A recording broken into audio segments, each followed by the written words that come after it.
fortunate, the two people presenting tonight. We've got JP, who I think everybody knows well. So he's going to cover off, what do you got again? Rule changes to start. Rule changes, which is a load this year. Hey. And then we've got Ryan Langdon. I don't know if everybody knows Ryan, but Ryan, he moved from Newfoundland to Ottawa to Moncton. And we're very fortunate to have him in our zone. And so Ryan, for those of you who don't know, Ryan actually did his first FIBA assignment this past summer in El Salvador, right? Yeah. Or Ecuador? What's that? El Salvador? El Salvador. El Salvador, okay, I gotta get them mixed up, so. So it's gonna be nice to get a little bit of different slant on things from somebody who's officiated at quite a high level, so. So what we're gonna do tonight, we've got more brand new officials, I think, than I think I've ever seen.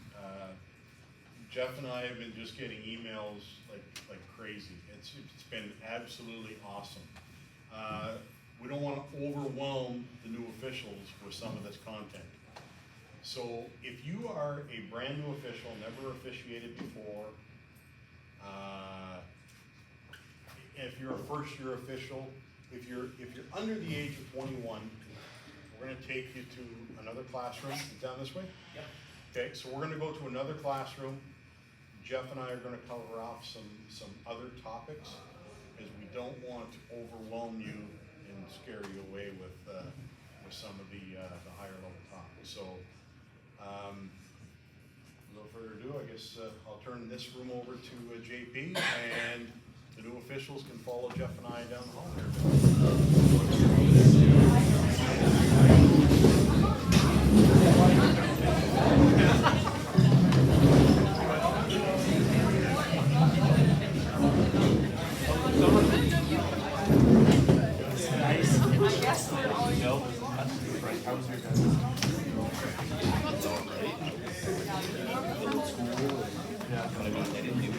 Wait, how do you play that?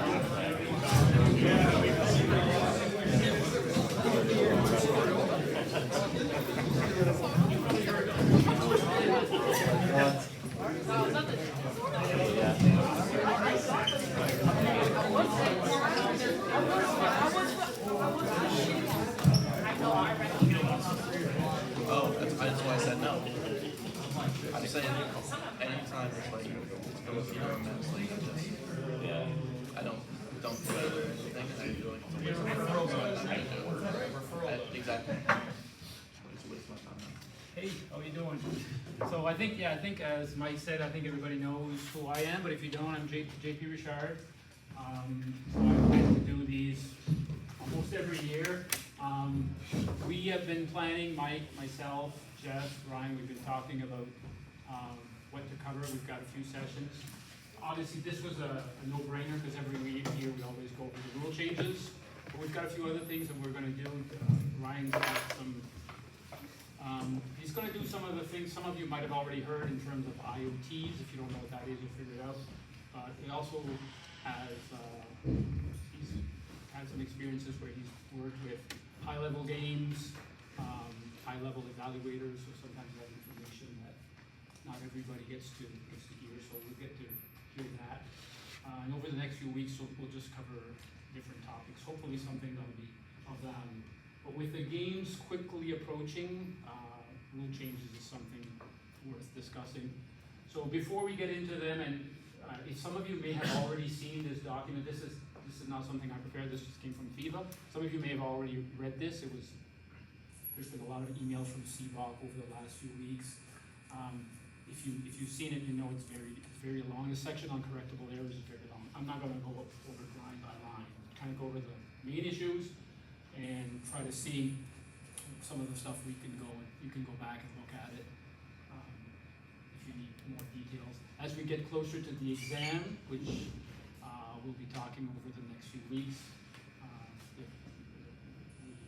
the exam every year, people tend also to want to make sure they know, they get into the rule book a little bit more, which would be the other thing I want to talk about before we start is, I think it's not something we should do in terms of like, if we're referees, we shouldn't be like, oh, well, I'm gonna write the exam at the beginning of December, so 2 weeks before the exam, I'm gonna really get into the rules so that I can pass. Obviously, it's important to pass the exam, but like, the rules are something that we should be going into all the time. Like, we should be going into the rule book all year round. Many times, someone will run into me and they'll say, hey, this weird thing happened in our game the other day. What's the rule? And a lot of times my answer is, well, did you go in the rule book? Like, I might know the answer, but, and I'm glad someone wants to discuss the rules, but part of our responsibility is something weird happens, we're not 100% sure what the rule is. As soon as that game is over, we should be getting into the rule book. Right? They should be going home. And then if we're not still clear, talk to somebody, because there are rules that are weird. But knowing the rules is really, really important. It's the basic, it's the fundamentals of refereeing, right? The rules, the mechanics, and we don't want to be a rule book lawyer, as they say. We don't want to be one of those people that just they know the rules and are not good at anything else. But it is really important.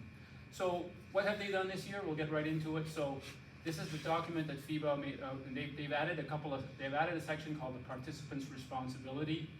Basically, they just added something at the beginning of the rules to say that everybody should be responsible for making sure that the game goes smoothly and that things are done fairly. So obviously, as referees, that's a big part of our responsibility, but you're also including people at the table who should be very responsible, and even the teams should promote fairness. So we'll put this in now. Will putting this in the rule book change anything? I don't know. If you're playing and you see that the scoreboard is wrong, but it's helping your team, are you jumping up to say, hey, that's the wrong score? We're actually losing by 6. We're not losing by 2. I would do that. That would be my nature.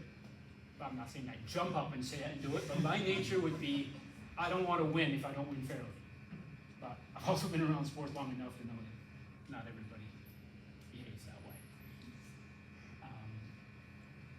So what is the first rule change? So, this is not, PowerPoint would have been better.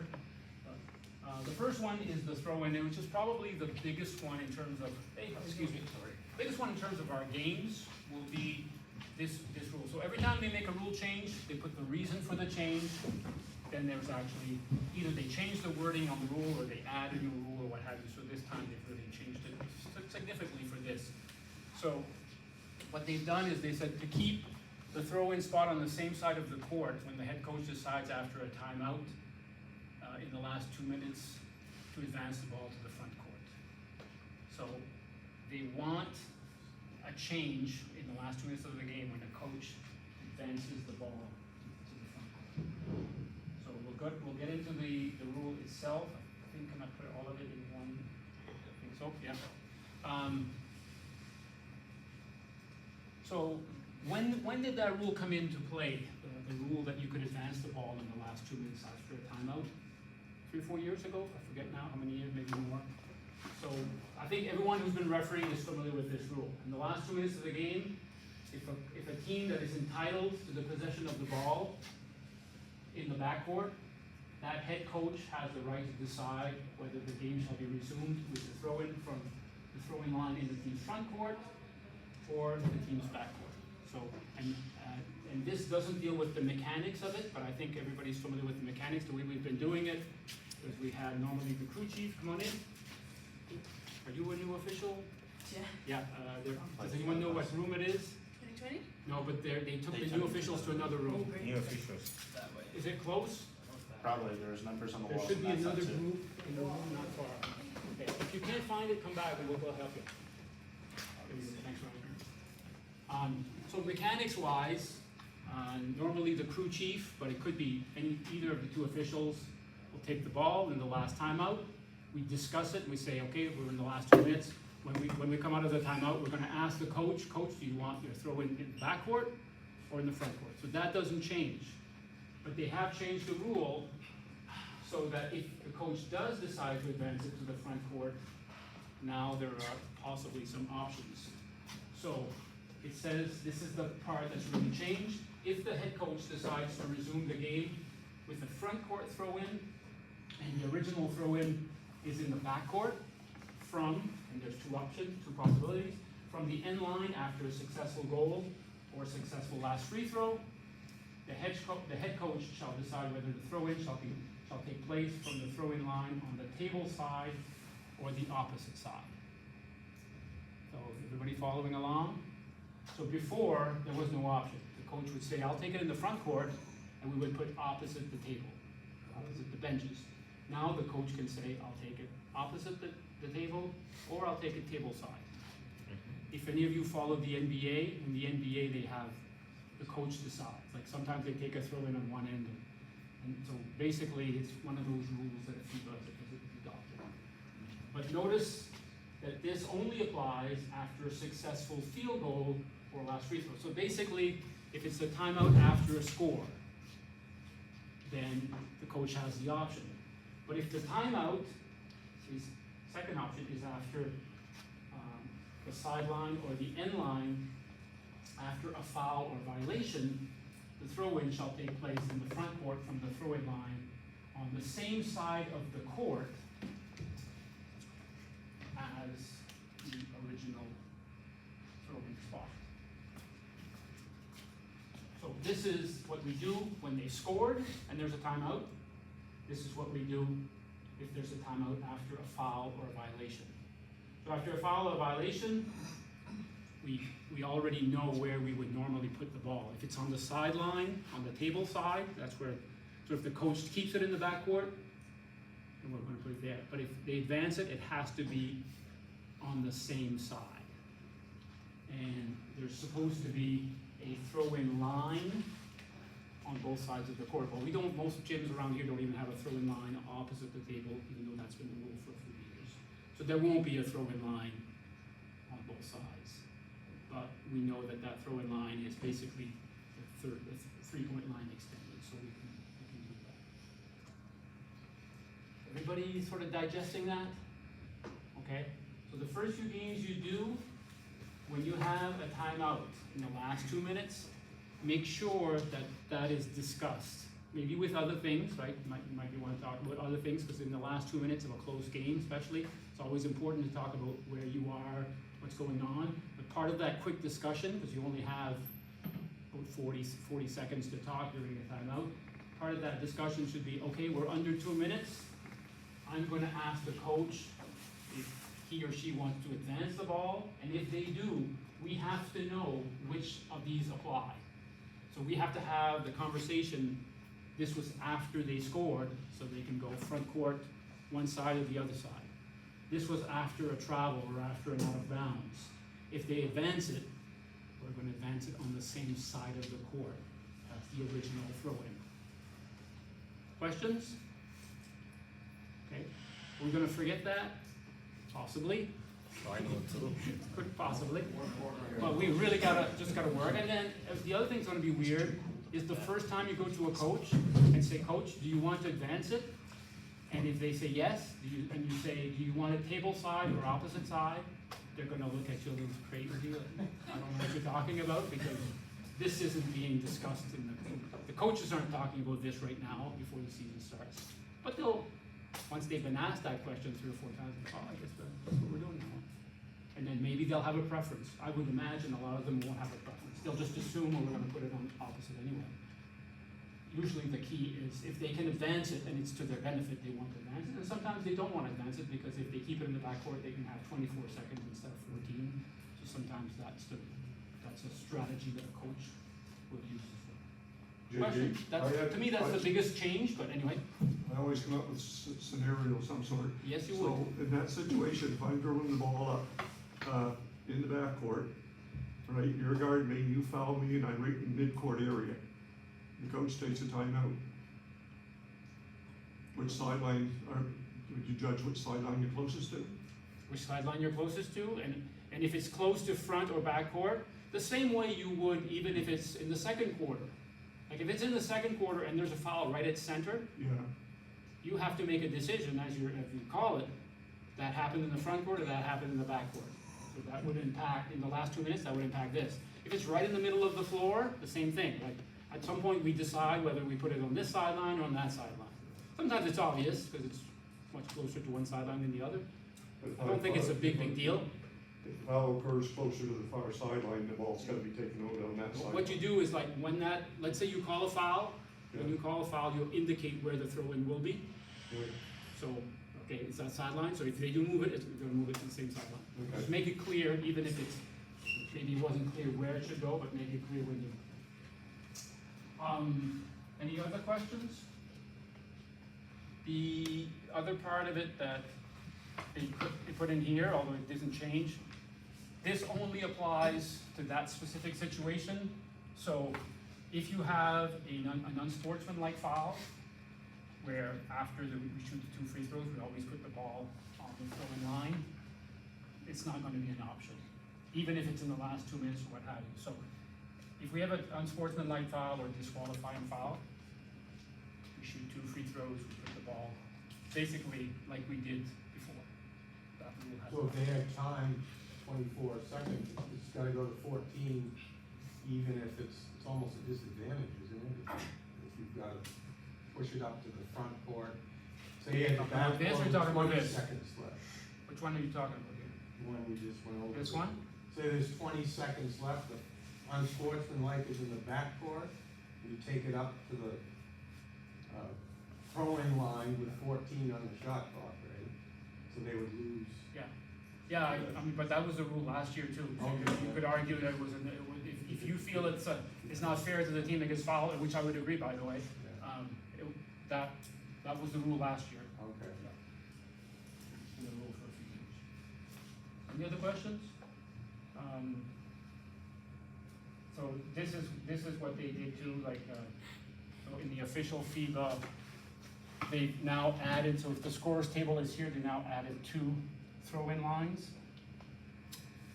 Oh man, they haven't added them to the gyms that we're gonna be using, I can guarantee you. They're not painting them as we speak at all the schools around Moncton.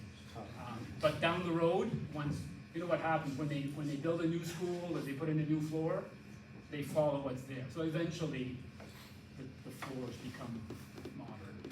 25 years later, they get. But anyway, that's minor, I think. Oops. All right, so, the other one that is, it hasn't really changed, so they've changed the basket interference rule. They haven't, no, I shouldn't say, they've changed the wording, so they haven't really changed the rule. So it says specifically, the reason that they've changed the wording for basket interference, it says that the existing OBR text provides a space for individual judgment because it's very generic. New text has more details to help everybody visualize the situation. There is no change to the actual rule. So this is Article 31, Rule 31, which is on goaltending and basket interference. So they haven't changed the rule, but they've changed the part that's highlighted, the part that changed the wording. And I think it makes sense, like, I know I've asked a few people, and I think I have the idea why they did it, but, so in goaltending, and it basically says goaltending restrictions apply till the ball no longer has oscillated to the basket, has touched the ring, so this hasn't changed. We know this rule. Like FIBA is famous for, once the ball hits the rim, you can go over that imaginary cylinder and knock it off, which is different than the NBA and NCAA. A lot of Americans actually like this rule. Like I often say, oh, I wish the NBA or NCAA would adopt the FIBA rule. So this is our rule. We're used to it. This is kind of all we do here in Canada, so we're used to it. The part that is kind of a little different is basket interference. So it says a player causes the basket to vibrate or grasp the basket, ring, or net in such a way that causes the ball to take an unnatural bounce or to change direction, thus the ball is prevented from entering the basket or is caused to enter the basket. So the way it was written last year, I forget the exact wording, but the wording before was something to the effect that if that happens and in the referee's judgment, the ball maybe would prevent it from going in, we'd call basket interference. And I think FIBA is trying to get away from the idea of judgment. Obviously, there's always going to be judgment in refereeing, but I think part of it, the logic was when somebody goes up to block a shot and they hit the backboard, that's going to vibrate the basket to a certain extent. And I think some officials were like, well, anytime somebody slaps the backboard, I'm just gonna call basket interference. Count the two, and hello. Hi, how are you?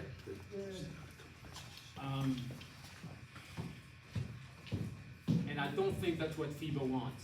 Like FIBA wants, if somebody hits the backboard and the vibration, the movement of the basket, the rim, is such that it affects how the ball would bounce, then you can make the argument that the ball might have had a chance to go in, and you call basket interference. I think there's been some people who will be like, well, every time somebody slaps the backboard, I'm just going to call basket interference. And that's not really what FIBA wants. Yes. That's gonna be on your judgment though. It is on your judgment, but what is not your judgment is, did it actually shake? Did it actually vibrate? Just slapping the backboard, and then the backboard doesn't move, then you're saying, well, there is no judgment because it didn't move enough. But if it moves, then you can argue that it might have changed direction. And notice that I think most people, when they think of this rule, they think of the slap of the backboard, which happens. But it says, if it occurs when the basket, when someone hits and it vibrates the basket, or grabs the ring, and that sometimes is the one that actually affects it more. So think of a player going to dunk, and they don't dunk it cleanly. Instead of going right through the rim, sometimes the ball will kind of juggle around, or will off, and then so they grasp the ring, right? Every dunker kind of puts it through, grabs the ring for a second, then they release the ring. When they release the ring, what happens? It goes back up. And sometimes that hits the ball. As it's going back up, it hits the ball. Now that, you could argue, is an unnatural bounce, right? If I grab the ring, pull it down, and then when I release it, it hits the ball, that's not natural. So that could be basket interference. Now, chances are, that's going to be an offensive player who does that. So it would be offensive basket interference. So you're not going to count the basket there, you're going to call a violation, you're going to give the ball to the defense. And if the ball goes in, you're going to take it away. So I think they want more the clear. So if you're in between and you're like, well, the basket did move a little bit, but I don't know. So I know when that happens, people are going to want basket interference. As soon as someone touches the backboard, they're going to be like, oh, that's basket interference. And it's not necessarily. So, I mean, we make those decisions all the time. There's also a second part where it says the ball is prevented from entering the basket. Like if they're going in and the ball's going to hit like the top of the backboard and they slap the backboard, whether it moves it or not, it's not preventing the ball from going in the ring. Yeah. So therefore, Yeah. it's like, And those are the ones we don't want to call. Like if, sometimes I'm going to go up for a layup and the ball barely touches the ring, right? Like it grazes the ring on the way down. Nobody slapped that backboard hard enough. Right. That would have prevented it from going in. Like, but there is a judgment in the sense that at some point you're like, it did move enough, and the ball had a chance to go in. So I'll call it in this situation. You don't want to call that like just because somebody slaps the backboard. Like some people sometimes they say, well, I don't like it when players slap the backboard. You know what? I don't like it when players dribble between their legs, but I'm not gonna call something because I don't like it. Like it's because you don't like something. Like you gotta follow the rules, right? So.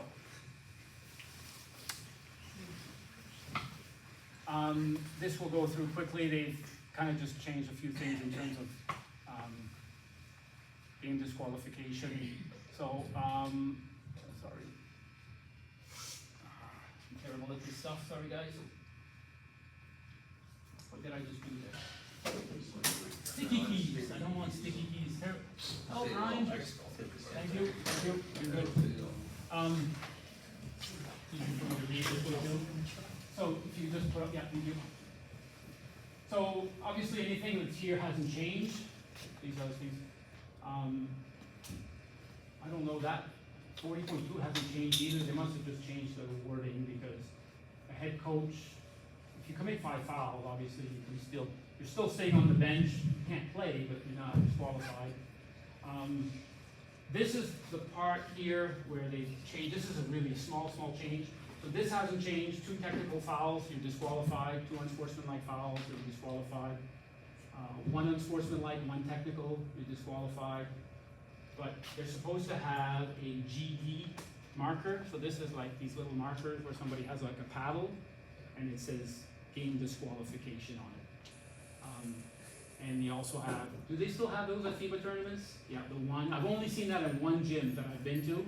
Like they'll have the paddle, it says 1 for the first team foul, 2, and they kind of show it around. Nobody will have that here, so that's why I don't want to spend much time with this. So these are changes to the wording. If you could go up though, or down, there is one here that is, I think, a bit more of a change. So speaking of disqualification, so this is not 5 fouls. This was when a player is disqualified and they have to actually leave. One of the things they've changed is they've added, you have 30 seconds maximum. So Mike Thompson has a video on rule changes. If you want some more information, it's about a 40-minute video on rule changes. You can look at it. And he goes into a bit more information about that. So it is interesting though that they want maximum of 30 seconds, obviously, because you don't want someone who's been disqualified to hang around and cause more trouble. But they don't say what should happen if they take more than 30 seconds, which is interesting. But anytime you have a disqualification at any level, from the highest levels to the lowest levels, you have to write a game report. So if you have a disqualification, and when you get home after that game, you've got to contact Jeff, either by text, call, or email. Probably Jeff and Mike, but one of the two, they'll communicate with each other and say, and you'll have to write a report, so-and-so. So don't leave the gym without the player's name or the coach's name. If you throw someone out of a gym, you throw out number 6 from Harrison Trimble, before you leave the gym, look on the score sheet and get that player's number. You don't want to write a report and say, I threw out number 6 from Harrison Trimble. I threw out John Smith, number 6 from Harrison Trimble, and an explanation of why you did it. So if you write a report, which you're supposed to, and it took more than 30 seconds for that player to leave, and he kind of caused, or she caused a bit of a disturbance as they were leaving, you're going to put that on the report. So I think that's part of why you put this in here. Go ahead. We're gonna bring the other group in, it's just gonna be. No worries. JP, how about a fan, you want to report on? Yes, fan any incident should have a written report. Take throwing out a fan out of a gym as an incident. And if I may, just Yes. like if you do end up in a situation where you do have to disqualify a player, no matter what it's for, 1 DQ foul or 2 U fouls, 2 T fouls, anything like that, best to write it on the back of the game sheet as well, so Yes. that the organizers of the game have that information as well. I know that Jeff and Mike would probably share that as well, Yes. but I mean, best to just write it on the back of the score sheet as well, and then you can just take a picture of the front and the back of the score sheet, and you have all the information you need for when you get home to write the Yeah, report. because I know there was a disqualification this weekend, and it was part of the conversation I had with the organizers of that league, that we sent an email, but they're also expecting the game sheet to come their way in the next few days. And I'm not sure what the NBIA is doing with hoops, but in soccer, we go in and we input the scores, and we also input in any red cards or yellow cards or disqualifications. And the schools are now required by the NBIA to have their complete roster for each game up on the available to us. So if we did, somehow missed. If we send it to Jeff and Mike, they send it to the NBIA if it's a high school game. Okay. They send it to Basketball New Brunswick if it's a Basketball New Brunswick Okay. game. They send it to the ACA if it's a college game, so they know where that's supposed to be. To your point though, unfortunately, I don't think that information comes back to the referees, so. Probably not. All right, let's move that up. Yeah, so equipment, just keep going. This is all. They made some changes because they changed some stuff. Yeah. For the correctable error, basically, we're not gonna go through everything, but basically what they've done is they've said, okay, we had 4 correctable errors. For those of you who are good in the rules, you probably could name all 4 correctable errors by heart. They had 4 correctable errors, but they also realized that over the years, things would happen in the game that weren't part of those 4 errors, but we would correct them, right? Like, we would use common sense. So if someone came to us and said, the score is wrong, and the reason it's wrong is because last quarter, we did something, we'd say, okay, let's correct it. Especially, had to be sure that it was wrong, but we would correct it. Even though it wasn't necessarily in the correctable errors. So what they've done is they've kind of put wording in to say, well, we've been doing that anyway, we've been using common sense, let's just put it in the correctable errors. So the idea of correcting scorekeeping or timekeeping, that has been, there's more clarity in terms of what they've done. We'll go down, and so just, the other thing that's different, if you haven't looked at this yet, correctable errors in Article 44 used to have like the 4 main things. Now they've put 2 sections. So section 1 is a group of correctable errors. And then section 2, I guess you have to go down. Yeah. So category 1 is a group of correctable errors, and then they have a category 2. So you'll see that there's a bunch of different ones. The only thing that you could go down, so let's do category 2 second, because it's really easy. If you keep going, right there. So category 2 only has one thing, and it's anything related to the shot clock. So it's really simple, but we also know that when we referee, we have a lot of shot clock issues at times. But obviously, what they're saying is, if there's an error with the shot clock, it has to be corrected during that period. Like, it has to be, like, including malfunctions, it has to be done in starting or stopping the shot clock. Where does it say? Does it say how long you get? Must there? There it is. To be correctable, the error must be identified by the referees when the ball is live immediately after the error. So, or if the error, when the referees have stopped the game for the first time for any reason. So obviously we can't correct a shot clock mistake 3 possessions later. Like, if we're going to correct it, it has to be before we start a new possession. So most of us that were at high school games and above, we're used to the idea of, we blow the whistle, the shot clock should be at 7, and we look up and it's at 14. So what do? We don't worry about this, because even that, say, hey, right thing to do, put it at 7. Now the rules actually support this. If it's wrong, put it at 7. It also supports that you can stop the game if you need to. If you're playing, the shot clock is supposed to be a certain number. It's supposed to have continued, they reset it to 24. You can stop the game. Go back to the start of category 1, and then I'll kind of finish with that for this section. I'll let them come in. Come on in, guys.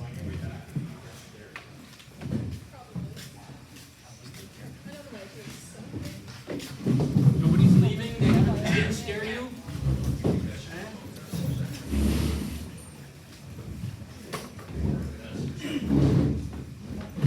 Any more? You didn't scare them away? Good. I'm almost done with it.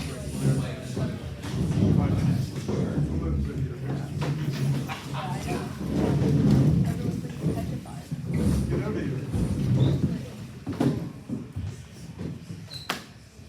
So those who are just arriving, it's going to be a little confusing because we're in the middle of something, but every year FIBA changes some rules. So we're going through some of the rule changes. If you're a new official, not a big deal, because chances are you didn't know the old rule, so rule change is not really a big deal. Players, coaches, they think they know. So we're in the middle of correctable errors. So what we're saying is that for category 1 of correctable errors, if you look at the 4 points that aren't highlighted, those are the correctable errors that existed in the past. We talked about this, some of you might know them by heart. But then they've added a bunch of others. So like reporting a foul against your own player. We've all done that as referees. Like the player commits a foul, you look, oh, that's number 4. You go report it, and they're like, there's no number 4 on the floor. I'm like, oh, that's not good, and I look, oh, it was 14, I thought it was 4, it was 14, so it could be something like that, but that could happen right away, like you're like, I made a mistake, but sometimes we realize we made this mistake before, and now time has passed, so can we still change that? In the old days, we weren't supposed to, we did it, because it seemed like the right thing to do. Now they've just made the rules so that you can change it almost any time during the game. The other one that's a little different, and this one, directing the wrong player. So for those of you who are returning officials, you know that there's a rule that says if the wrong player attempts the free throws, and we find out that the wrong player attempted the free throws, we cancel the free throws and we give the ball to the other team. It's a way to punish teams, I guess, in a way. FIBA wants to punish teams in the sense that they don't want teams to try and cheat. So if a coach kind of says, you go shoot those free throws because you're a better free throw shooter than he is, FIBA's like, we don't want that. We don't want people to cheat. So they have a penalty that if you permit the wrong player to shoot a free throw, the penalty is pretty harsh. But sometimes what happens is I make the mistake. I say, you're shooting 2 free throws, right? I put you on the line, you shoot 2 free throws. Then somebody says, hey, that wasn't the player who was fouled, it was someone else. And then I look around or whatever, you're right. I did send the wrong person to the free throw line. Am I going to punish him now, punish his team, because I was the one? No. So they've changed it. So thank you, you're ahead of me here. So they've changed it now that if that's the case, we're going to correct it. We're going to basically erase the 2 free throws that shouldn't have been taken. We're going to put the right free throw shooter on the line. So again, I don't want to go through all of these things because there's so many of them, but they've tried to. Correct. Yes, that would be our mistake. Directing would be us. If the coach directs you to take the free throws, then the penalty is still the old penalty. Right. What's the best way to avoid any of that from happening in the first place? Yeah, don't let it happen. Every No, time. you're supposed to be, right? Every time we talk about correctable errors, every year we do this, we always say the best thing to do, don't make those mistakes. Send the right person to the free throw line. Try to make sure that when you report a foul, it's always the correct number. But we know that there will be some that will happen at that time. And then the only other thing I would say about this, and I don't know if you can find it, Ryan, so they're basically saying any error out of category 1 that occurs in the first 38 minutes of the game, so basically before the last 2 minutes, can be corrected anytime until the 2-minute mark of the 4th quarter. So if there's a mistake made in the 1st quarter, and that mistake is discovered in the 4th quarter, with more than 2 minutes, you can correct it. So that gives us a big window, right? Somebody comes and says, hey, we made a mistake, it was a long time ago, we can still correct it. But if that mistake was made in the 1st quarter, and they tell us when there's less than 2 minutes left in the game, now it's too late. I guess the logic is that would have too much of an impact on the teams. A team can adjust, with more than 2 minutes, a team can adjust if a mistake has to be corrected. With less than 2 minutes, they don't want that. So they have like 3 possibilities, you can go through those. But that's generally the rule. And of course, if a correctable error happens in the last 2 minutes of the game, then it has to be corrected right away. But going back to Ryan's point, we never want to make those mistakes, especially in the last 2 minutes of the game. The closer we get to the end of the game, the more important it is. It's kind of like just our regular calls. Like, I don't want to ever call a travel on a player that doesn't travel. But I certainly don't want to do it with 30 seconds left in the game. That it has more an impact on the game than making a mistake early in the game. So it's kind of the same logic. Let's go quickly through. I think there's a new signal. Yes. And is there anything else? I don't know. The referee signal. So for those of you who are new officials, one of the things obviously you're going to have to learn is all the proper signals, and sometimes signals get changed, or in this case, they've added a new signal. So we know that there is a rule that if someone is fouled in the act of shooting, and then instead of finishing the shot, they decide to pass off. So if somebody's going to the hoop, they get fouled. They could have maybe taken the layup or shot or what have you, but just as they're getting fouled, they decide, I'm gonna pass it off. So the rule says that in that situation, that is not a shooting foul. So they've added a signal to indicate that. So what you would do is you would call the foul, and then as that is over, you just give the pass off. That's what I call it. I don't know if that's what they call it, pass off signal. It's a rule, it's a signal that like NBA referees and NCAA referees have been using, and many of us have been using it in FIBA, but it wasn't a signal. It's not the first time that we've used signals that weren't there before. Like I used to use this signal years ago, someone got hit in the head, and then at some point they said, this is a signal now. Oh, okay, I guess I was using it before. I didn't know it wasn't. I knew it wasn't, I just used it anyway. Is there anything else, Ryan? No, not that I'm aware of. Is there anything else you want to add in terms of? So just so we're clear about this signal, it happens at the spot of the foul. Yes. So Yes. when you blow your whistle for the foul, if it's 2 shots, you know how we do this at the spot of the foul. If it's going to be 2 shots, but then they decide to pass at the spot before we move anywhere, that's when we use this signal to signal to everybody. Because when we blow the whistle, everyone looks at us. So to signal to everybody that it's not shooting, they've passed it off. You don't need to do it again when you go report to the team. Good point. Yeah, that's when we blow the whistle, that's for a second, everybody kind of looks to see what's the call. So that's when you want to make sure you get those signals nice and clear. There are changes with instant replay and all things that don't affect us. So I'll let Ryan do his thing. As we said, over the next few weeks, we've got two different things. Ryan's got, are you doing the IoTs or the ones on IoTs? So he's going to do some of those. I'm going to say something before you start, Ryan. So for those of you who didn't know Ryan, Mike said who he was. I will say this: if you are a young and upcoming official who wants to move up, go watch Ryan referee. Watch his signals, watch his body language, watch his calls. I'm 61 years old, and I learned some things from him last year. So, how old are you? I'm 28. 28. Refereeing FIBA international tournaments. He is one of the top referees in Canada. So you don't have, it doesn't take 20 years to become an excellent referee. Some of us, it takes 20 years, we're still not there. Appreciate it. Watch him. Before we start, does anyone need a bathroom break or anything? Everyone good to keep going? Cool. Yeah, so thanks for the introduction. I guess I'll just continue that, just to give you a little bit of background on me.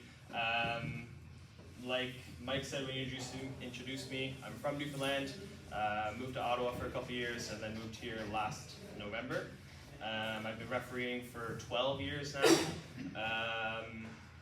7, I think I've been doing university basketball, a couple different pro leagues that are around I've done, and just this past summer I did my first tournament international tournament in El Salvador. So have a bit of knowledge to share, I guess, if anyone's interested in hearing it. So we're going to go over what we call IoTs, which are individual officiating techniques. They're really the basis of refereeing. They're all the individual techniques that we need to implement within ourselves when we're refereeing games to help referee games better, right? So that should always be the goal. You know, the goal doesn't have to be to get and referee international basketball. The goal doesn't have to be to get to somewhere where you can referee university basketball, right? The goal should be the best referee that you can be, right?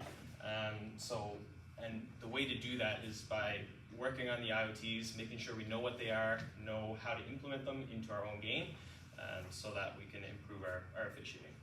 Cool? A lot of you have probably seen some of these presentations before, so if you have, I apologize, but we're going to go over them because it's always good to re-emphasize some things that are in these. If at any point anyone has any questions, just holler, just yell them out, and we'll do our best to answer. If anyone has anything to add or anything like that, please also feel free to add anything. All right, so the first one we're going to do, refereeing the defense. Okay, quite an important one because it's all about where we need to be looking and how we need to be looking places in order to make calls correct and accurate. Okay, so just some outcomes that we have. Identifying primary focus when analyzing a one-on-one play. So that's really if we have a one-on-one play, which means one offensive player, one defensive player, identifying where we should be looking, identifying the actions that of the defender that are permitted, so that's basically the basis of the rules. What is the defender allowed to do? And then understanding positioning when refereeing the defense. So that's a different IoT as well. Positioning is a different IoT that we will go over later, but also learning outcomes for this one. So it says activity sheet. We don't have the activity sheet, but really all it is it's a fill in the blank for this slide. So just going over this slide, the fundamental skills which referees need to possess in order to correctly process and facilitate decisions within a play phase are referred to as IoTs, so the individual officiating techniques. Developing these techniques will significantly improve the level of call quality. One of these IoTs is refereeing the defense. So that's basically just what I said, just summed up. The IoTs are very important for call accuracy, call quality, and running the game. So refereeing the defense, what does that mean? Anybody want to throw out something? What does refereeing the defense mean to you? What's the first thing that comes to mind when I say referee the defense? Anyone? Space between the offense and the defensive player. Space between the offense and the defensive player, good. Are we refereeing the space, or do we need to see the space? You need to see the space. Exactly. So we'll get into that. Yeah, that's a good one. Anyone else? Hands. Hands, okay. Seeing the defender's hands, offensive player's hands. Seeing contacts. Contact, okay. Anyone else? Positioning. Positioning, yeah, that's a big one. Yeah. Because if we're not in the right position, how can we see what we're supposed to see, right? Good. So a couple that they want to emphasize are, one being referee positioning. If you're not in the right position, if you get what we call straight lined. So straight line means if a referee is one in spot A, then you have offensive player, and then right behind the offensive player, you have the defensive player. That's what we call, all three of those people are in a straight line. Can you see the defensive player like that? No, exactly. So that's when we go back to seeing the space. So we need to put ourselves in a position where we see the space between the offensive player and the defensive player, so that we can referee that defender. Because if we can't see that space, then we can't see the defender. Okay? Angles is another one, so that kind of goes into your positioning, making sure that you have the correct angle on the play that you're officiating. Field of vision, so making sure that we have the players that we're supposed to have in our field of vision. And then knowing the rules involving the contact. So that's all things that go into refereeing the defense, okay? If we don't know the rules that are involved in the contact, then we can't referee the defense, right?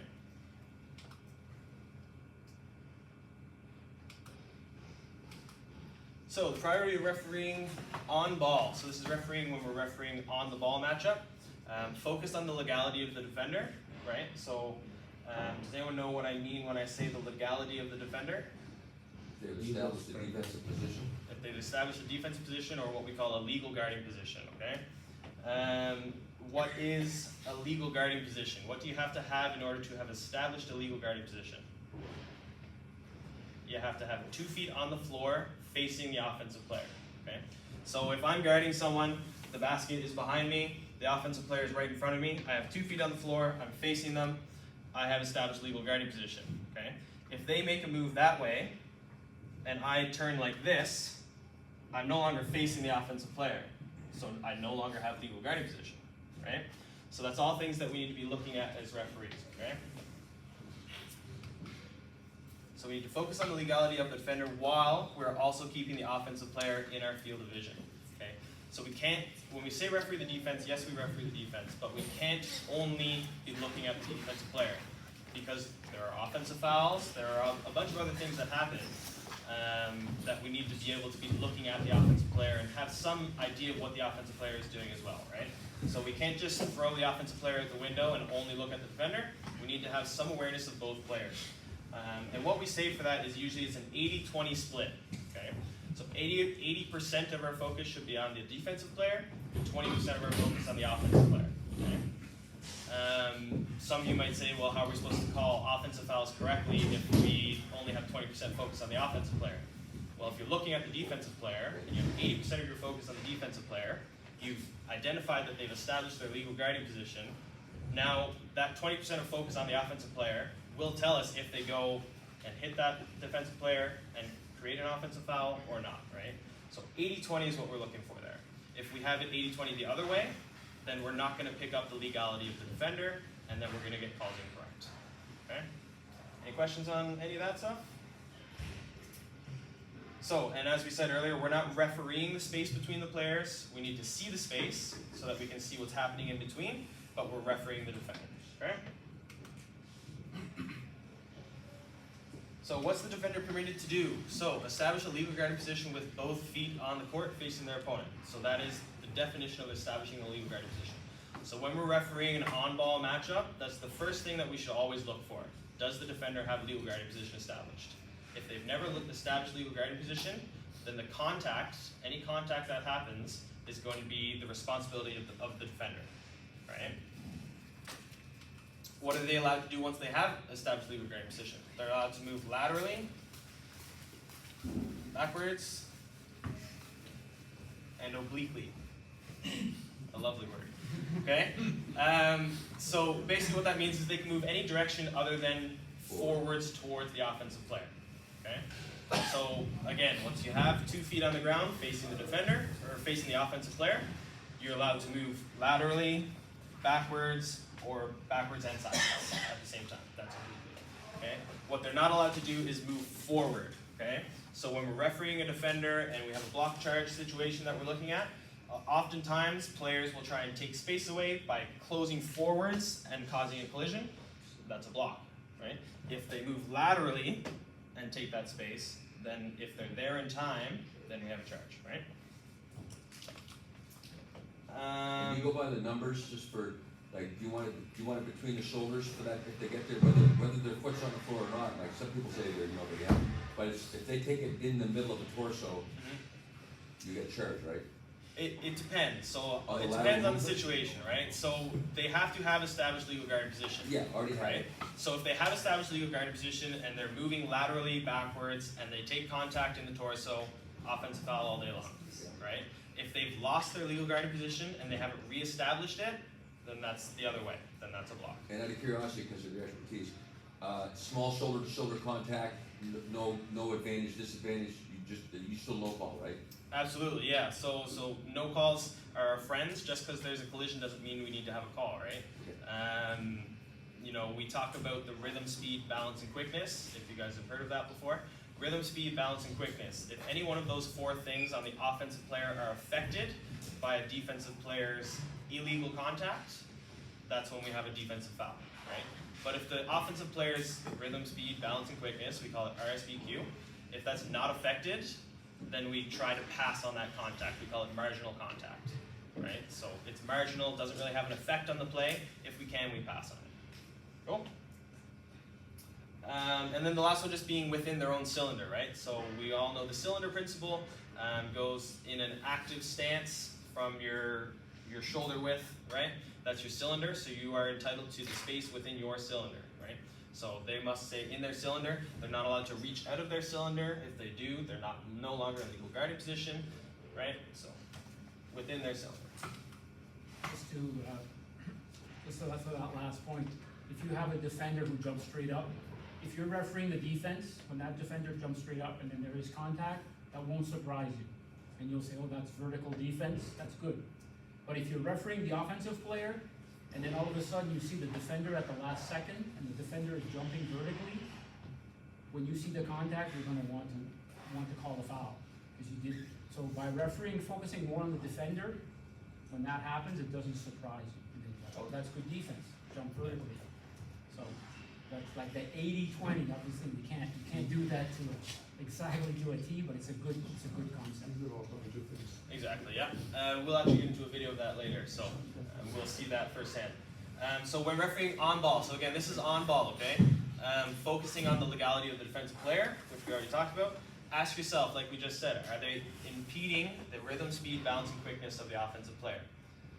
Okay? If they impede the rhythm, speed, balance, and quickness of the offensive player, but they have a legal guarding position, it's not a foul because they're in legal guarding position.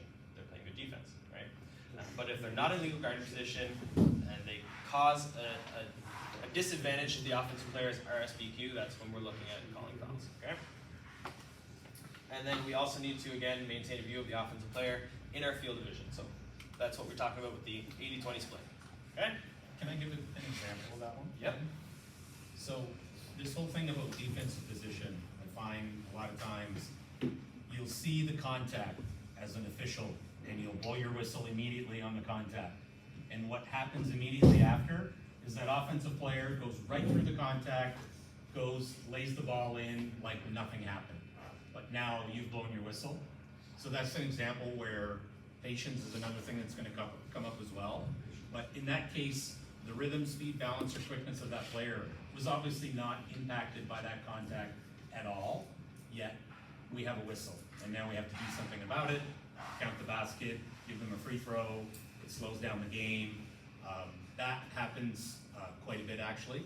That's probably the biggest one that we would try to avoid. So that's a perfect example of if RSPQ is not interrupted, and you need to wait a little bit to just be patient on that. Yeah, so patience is a big word that's come into refereeing in the past 2 or 3 years, right? We talk a lot about patience and having a patient whistle now. Let's talk about a scenario. So if we have 100% of our focus on a defensive player, okay, which is what we don't want. If we have 100% of our focus on a defensive player, and a situation like that occurs, that's when we get those calls, right? We have 100% of our focus on the defensive player. Like Jeff said, the offensive player, there's contact. Because we're only looking at the defensive player, we see that they're not in legal position. We say, oh, that's bad, that's not legal position, I have a foul. Because we don't know what happens to the offensive player. But if we're patient and we split that attention 80-20, we see that the offensive player is not affected, they go through the contact, make their layup, and the game flows, right? It's all about having flow in a game if we can, because there's lots of whistles. So any unnecessary whistles that we can get rid of will help, okay? We're not gonna do that stuff, that's weird.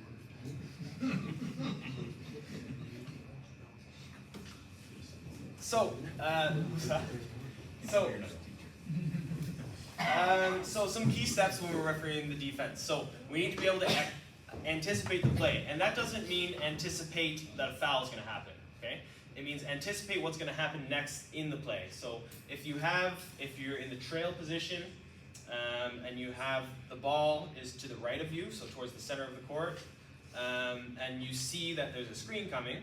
So we need to anticipate that that screen is coming, and we need to put ourselves in a position where we'll be able to referee the defense and referee the screen, right?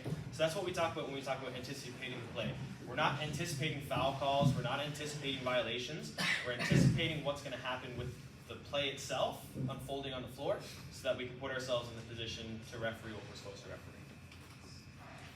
Position yourself for an open look of the defender and focus on the defender with the offensive player in your periphery. So some tips of that, look ahead of the ball. So we never want to look at the ball, right? If we're looking at the ball, then 100% of our focus is on the offensive player. So we want to look ahead of it because we should be behind the ball, whether that's as lead, we should be outside of the ball, right? As trail, we should be behind the ball. So we want to be looking ahead of the ball at the defender where the defender is. And then utilizing self-talk or cue words to help remind yourself. So that's something that I actually do throughout an entire basketball game. Okay, when I'm refereeing, to make sure that I'm refereeing the defender and refereeing the defender that I'm supposed to referee, right? Because there's different areas on the court and there's different areas we're supposed to be looking. What I do is I'll say the number of the player on the defensive team that I'm currently refereeing. So if I'm the lead referee and I have 2 defensive players that are in my area that I'm refereeing, their numbers 11 and 13, I'll say to myself in my head, I'm refereeing 11 and 13. That's a way to keep my eyes on the defender with still an awareness of where the offensive players are, okay? If it's something you've never done before, I recommend it. It's a great way to help keep your eyes in the right spot and referee defender. The eyes have it. So this is a video. And we're just going to watch the video, and we'll talk about it once we watch it through. Okay? So let's restart it. We're going to watch the lead official. So we're going to watch this official, and we're going to see what we think. So just everyone watch the play. Sorry, everyone watch the play. See what you think, and we'll discuss it after. Okay? So the referee calls a blocking foul with 2 shots. We'll get slow-mo.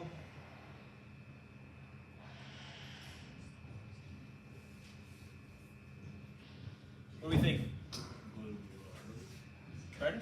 Blew the whistle a little early. Blew the whistle a little early, sure. Didn't have any patience and allowed the play to unfold, yeah. What else? Moving, yeah, so it's a tough one because it's a fast break. He's busting his butt as best he can to get down there, but yeah, he is still moving when the call happens, yeah. Alright. Anyone else?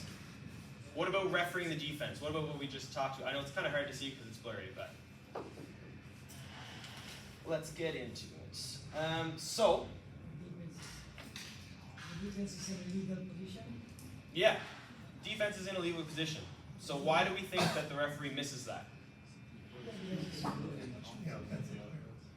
He's looking at the offensive player. Yeah. It almost looks like he makes an NCAA charge call. Because he puts his hand up and then his hand goes behind his hand. Yeah, he pumps his 2 shots. Oh, which that's what, doesn't look great. that's what he's doing. Okay, Exactly, it looked yeah. like he was doing this. Yeah. So, Oh, but it did. what we see in the video is the referees working as hard as they can to beat the play down the floor, which is ideally what will happen. As they're looking back over their shoulder, which is good, we should always be running and looking back over our shoulder and refereeing the play. But they're just fixated on the wrong thing. Okay, we'll see they are. That's where their eyes are, which are on the offensive player, which is what we don't want. That green is where their eyes should be, right? If their eyes are in the green, then they'd be refereeing the defender. They'd pick up that the defender has established legal guarding position before contact occurs. They move laterally, which they're allowed to do, and then contact happens in the torso and should have had an offensive foul call. Okay?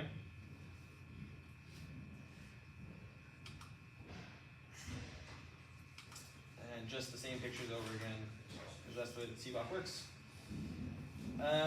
Yeah, so as we see on the left side, they're looking at the offensive player, even right up until the point of contact. They're looking at the offensive player, looking at the offensive player. Whereas they should be looking at the defensive player. They had established 2 feet on the floor, they're moving laterally. So if we have our eyes in the right spot, we'll pick that up. And then with the 20% focus on the offensive player, we'll see that the contact happens, they go through the defender, and we would come out with an offensive foul call. Can you layer your tip on, like, so what would you be saying to yourself Yeah. in anticipation of that play? So the first thing I'm to help? Yeah, so the first thing I'm saying is, oh shit, there's a turnover, I gotta go. Okay? Right? That's the first thing, right? As a trail official going to the new lead position, if there's turnovers like that, you gotta get on your horse and you gotta run, right? We gotta do our best to beat the play down the floor. So that's the first thing that I'm gonna do, say to myself. Second thing I'm gonna say to myself, once I am moving now, I'm gonna say, who's my defender? Who's the defender that's gonna cause a problem here, right? That defender is this guy, I don't get his number. But now, whatever his number is, I'm gonna say, okay, I'm refereeing you, I'm refereeing you, I'm refereeing you, right? And I'm gonna say that to myself all the way until I get to my position, and I'm also gonna cue myself when I see certain things happen. If I see he's established his legal guarding position, I'm gonna say that to myself. I'm gonna say, okay, he's established legal guarding position. And I see that they move laterally, backwards, he's still good, still has legal guarding position. Then, once the contact happens, I'm gonna be patient, I'm gonna wait to see what the offensive player does. Do they go just to the defensive player and then jump straight up? Or they go to the defensive player and through the defensive player, right? So that's the difference that we wanna talk about. Once I see all that, then I take patience and I make my decision. Yeah?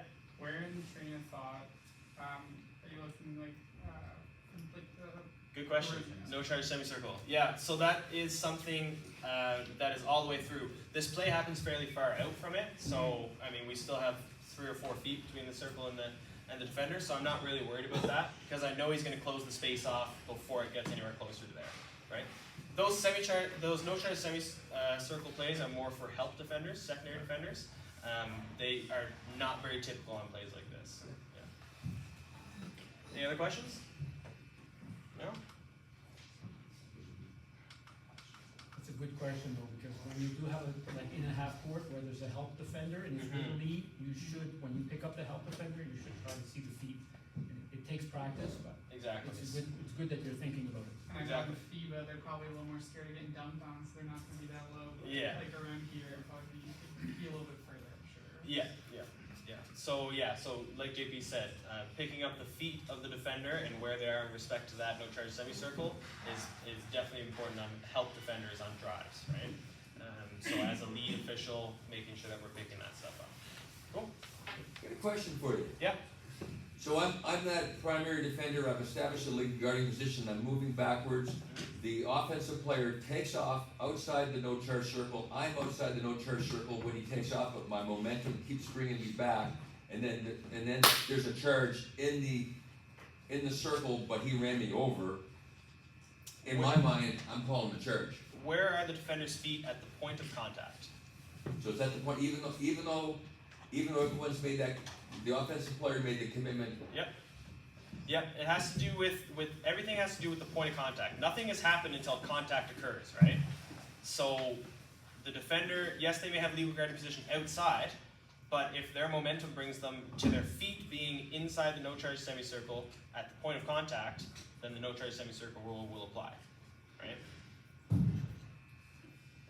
Yeah, I hear you. Tough one, but I mean, the rule. Any other questions about that one? So now we have one like Jeff discussed. So we're gonna watch, the official's gonna be right down here. We're gonna watch this defender who is a help defender coming over, okay? And we're gonna watch this play and see what we think.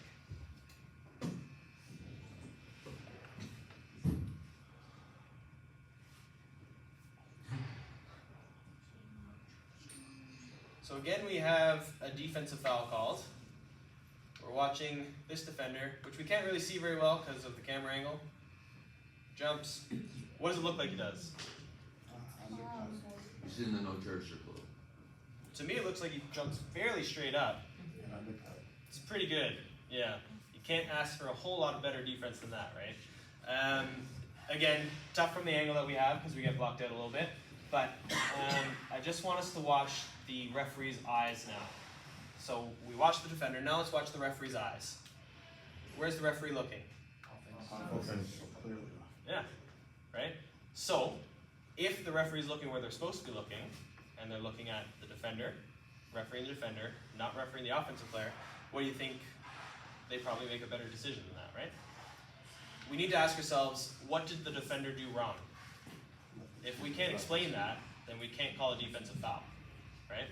If we can't explain what the defender did wrong, we can't have a defensive foul, right? If they get to a position, they jump straight up, they get undercut, they're entitled to their cylinder even if they jump vertically, right? So if that offensive player goes into their cylinder, offensive foul. Okay. But the defensive player's feet were inside the no charge circle. So that's something that we need to look at, but does the no charge semicircle apply in this situation? I have no idea. Did we have our 20% focus on the offensive player? Does the offensive player leave the ground? No. So if the offensive player is not airborne, does the no charge semicircle apply? It does not. Okay? So the no charge semicircle only applies to an airborne offensive player, passer, or shooter. Okay? We'll watch it one more time. They make a power dribble in off the baseline and go right into the legs of the defensive player. So see, he makes a power dribble hop in, right? He's not airborne. No charge semicircle does not apply. The lead official is moving. Like the lead official was in great position originally. Yeah. If he had stayed where he was, he would have actually been better overall. He's too close to the play. Exactly, which we'll get into. He doesn't have anything, he has no room. No room. So that's the videos that we have. That's the presentation that we have for refereeing the defense. Does anyone have any questions about anything that I said? Any comments? Anything? I have one comment about that play. How many people, when you first watched it, we're all referees in here, right? So we all judge. When you watch that play, be honest, how many people, when you watched that play, had defensive foul? 9 times out of 10. Always someone has a problem. Always.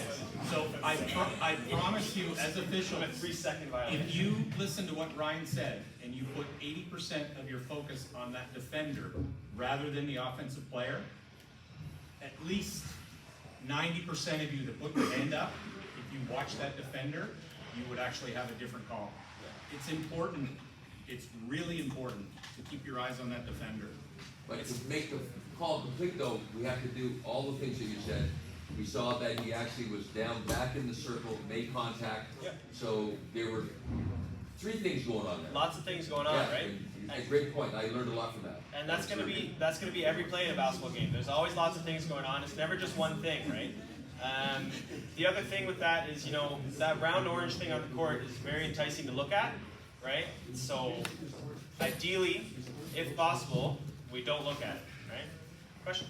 That was basically what I was gonna say, because usually you get an officiating because you play, you know, and as a player, you're always fixated on the ball, and it's like the hardest thing, I think I'm in year 2, just stop looking at the ball and watch where you're supposed to go. Exactly, yeah.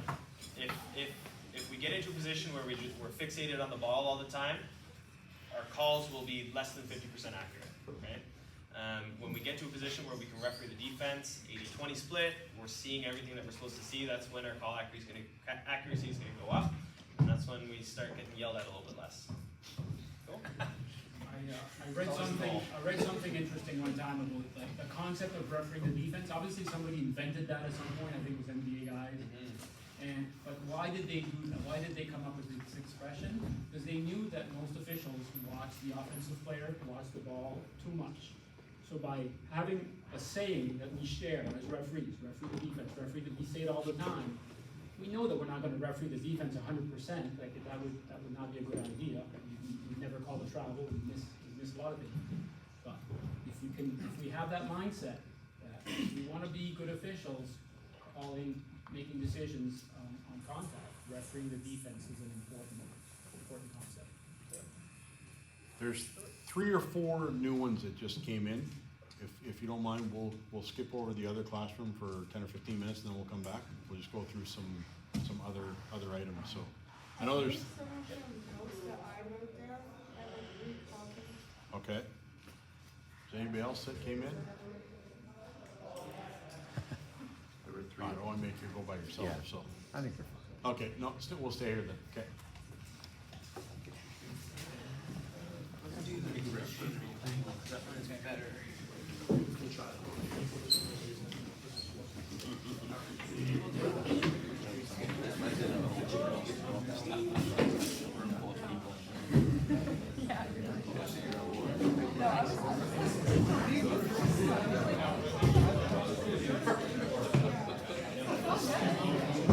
Alright. We'll forge on. I know it's a lot of information, but we will forge on best we can. If anyone needs to go to the bathroom anytime, just go. And we will keep going. Alright?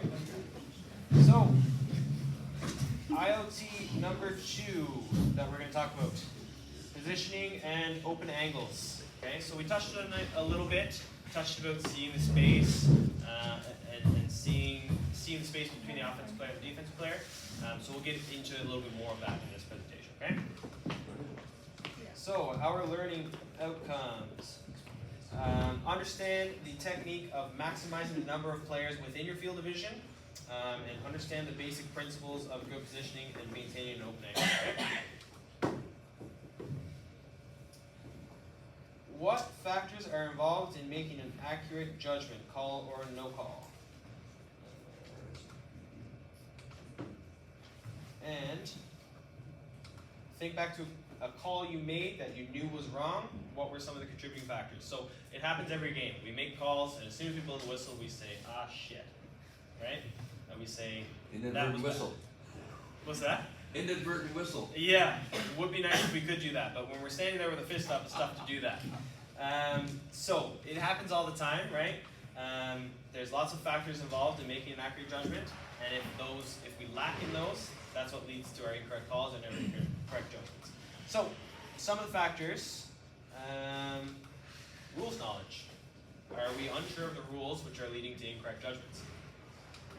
Anticipating the play. So are we anticipating what's going to happen so that we're putting ourselves in a position to referee? And on the flip side of that, are we anticipating what is going to happen on this foul situation and we're calling something before it actually happens? Right? So there's 2 sides of anticipating the play that we talked about a little bit already. Do we have good spacing and distance from the play?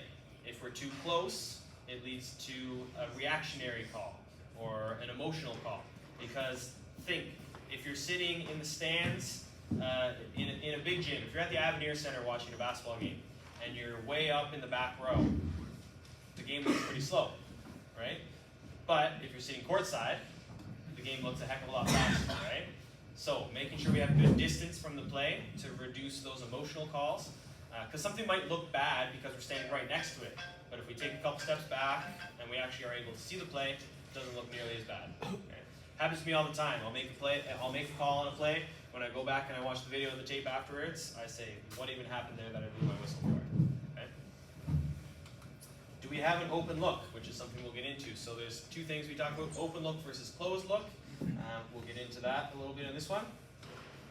Are we focused? Basketball games are long. They're 40 minutes. We can lose focus, especially if the game isn't close, right? If we get a little bit sleepy in a blowout game, are we losing focus on the game? When we lose focus, that's when we're going to start making some errors because our IOTs are going to break down. Are we refereeing the defense, or do we have 100% of defense with no split, refereeing the offense and defense, or are we refereeing the offense? Are we stationary? If we're moving, what are our eyes doing? Bouncing up and down. If we're stationary, our eyes are flat, and we're not going to make incorrect judgments because we didn't see it correctly. And then see the whole play. So this one goes to a patient whistle. So this is what we talk about when we talk about patience, is seeing the whole play. So every play has a start, a middle, and a finish. When do you think the whistle should come, if we have a whistle on play, between these three phases? How do I finish? The finish. So it should come after the finish, okay? So we want to see the start of the play, know what happened. We want to see the middle of the play. The middle of the play is usually the contact. We want to see the finish of the play, which is what plays out after the contact happens. And then after all of that has happened, that's when we're looking at blowing our whistle or not blowing our whistle, okay? Any questions on any of these factors? Nope. I got a question. Yeah. It has to do with this whole concept right here. And I'm sort of baffled by it all when I watch basketball games, because the guy goes to the basket and there's contact and he misses the shot and there's a foul call. It's 2 shots. Now a guy goes to the basket, the same kind of contact happens, the ball goes in the basket and there's no whistle. Help me out.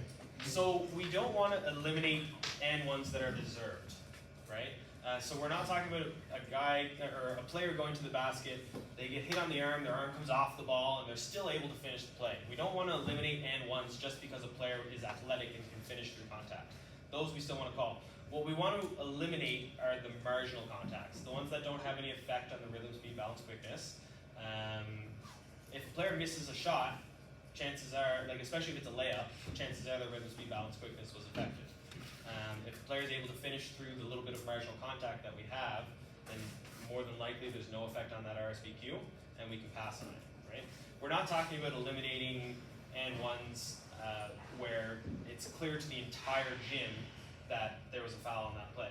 We're talking about eliminating the and ones where, you know, yes, there may have been a slap on the arm, but the player maintained possession of the ball, they finished their layup easily. We want to get rid of those ones just to help with the flow. I can see the ticky-tack calls, Yeah. no question about that. But when I see the same play where he scores and where he doesn't score and there's a different outcome from the official, it gives me a little bit of concern. Yeah, for sure. And ideally, we don't have too much of that, right? It all goes by a case-by-case basis, right? Like all of basketball does. We want to, like, eliminating the tic-tac fouls is absolutely 100% And primary the goal. reason I ask that, I think they're trying to go the way of the NBA guys now, which is if you don't get totally raped, you're okay, you know? It's not a good analogy, but I mean, it's bad in the NBA. And I see FIBA is trying to almost go that way a little bit now too. Yeah. I mean, I don't know exactly, but I mean, yeah, it's all about like everything for me, anyways. Everything comes back to RSBQ. If a player finishes through contact but still has an effect on RSBQ, I'm going to reward them with an and one because I think that deserves rewarding for being an athletic play, a good basketball play. But I'm not going to give them a drive to the hoop. Yes, there's absolutely a slap on the arm. Everyone can hear it because slaps are loud. But if they maintain control of the ball, they don't get their hand ripped off, anything like that, if there's no effect whatsoever, I'm gonna pass on those. Question? I know they talk about being consistent, Yeah. which kind of goes to Dick's question, but at the same token, you take into account the temperature of the game, because especially teenage boys, the temperature of the game can change quite quickly, so that, you know, that easy basket, but the temperature of the game is really hot. I think you have to blow your whistle, right? So temperature of the game should never really come into our calls and our no calls, right? It has to. Whether it shouldn't though. Well, it comes right? into FIBA and it comes into No, in so FIFA. we make decisions based on the criteria of what's on the floor, not based on, oh, it's getting a little bit antsy, so I think we need some more whistles, right? We make calls based on the criteria and the plays that happen. So you and your partners never look at each other and go, we're tightening it up the next No. few plays? No, because that leads to a lack of consistency, right? That leads to, you know, for those 5 minutes where it might have gotten a little bit intense, we completely changed how we called the game. And now after that 5 minutes, when the intensity might go back down, and we change our officiating again, now nobody on the floor has any idea what we're calling, right? We want to be consistent from start to finish, right? The way to avoid those situations is by being consistent. When we're inconsistent within the referees, that's when frustrations start, that's when the intensity picks up because players get frustrated, coaches get frustrated, right? When we're inconsistent. If we consistently apply rules on both sides of the floor, then usually 95% of the time games go smoothly, right? I think too, to pick up on Dick's point, I feel that, to your point earlier about watching the defense, Yep. because there's been numerous times that, you know, we see guys go up and they try to like flick a ball, but because they jumped away from the defender, they weren't even close, but because they fall, Right. they expect a foul call, and if the referee is watching the offensive player, they're gonna be like, he was fouled. But if you're watching the defender, or watching the defender, and you see there was no contact, well, it's just, Right. And so if we're watching the right thing, it should hopefully help. Right, yeah, so embellishment, we call it, has filtered down from the NBA all the way down and through all levels of play now, right? So it's something that, like you said, if we're refereeing the defense and we see that there's actually not a whole lot of contact, and the offensive player embellishes, we see the start, middle, finish of that play, the middle being the contact where the defender, there's not a whole lot of contact, the finish being the embellishment, then hopefully we make a correct decision on those. Cool? Going back to Mark's comment, sorry, we're kind of interrupting your lot. Yeah, no, all good. We had a game last week where the intensity ramped up, Yeah. and we looked at each other. But we didn't say tighten it up. No. What we did is we slowed down. Exactly. So we dealt with it in a way. We slowed down between whistles to try and bring the temperature down. But we didn't want to change how we were calling the game. Okay. So I think, I don't want you to think that we're ignoring the fact that we're not noticing that the game sometimes changes. Yeah. There are ways to deal with it No, that's a without good- change, without that's a good not point. being consistent. Yeah, a good way, something that they talk about now is called running the game, and that's really high level, and probably not a topic for tonight. But you know, we want to run the game, and a lot of that is done during dead ball, right? When the ball is not in play. So when we do notice that a game is getting intense and everything, we don't want to change the way that we're calling the game. But when we do have foul calls, we might change the way that we interact with players and coaches during that dead ball period. Right? It may require a little bit more conversation, you know, and stuff like that. Like, if we're in an intense part of the game, and a player makes a drive to the basket, they get hit, it's marginal contact, something I'm going to pass on, something I've been passing on the whole game, and they say they want an and one, and they come up and talk to me about it, I usually just tell players that they're too good for that call, right? I like right? Compliment players, tell them they're too good for that, and they'll just smile and walk away. It's my experience anyways. So.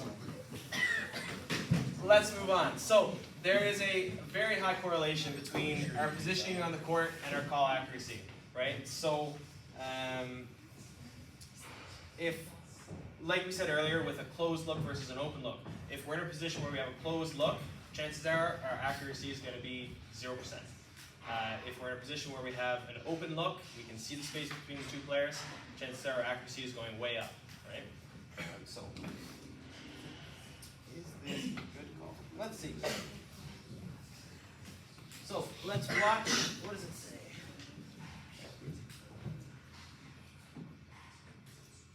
Let's just watch the play, and we will break it down once we go through. It's like GoPro to head? This is definitely a camera that is strapped onto the referee. Yeah.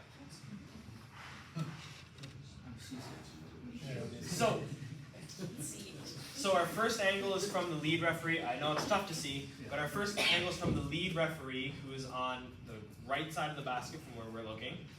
So let's just watch, see where the play happens. They call it travel. So let's just watch and see what happens.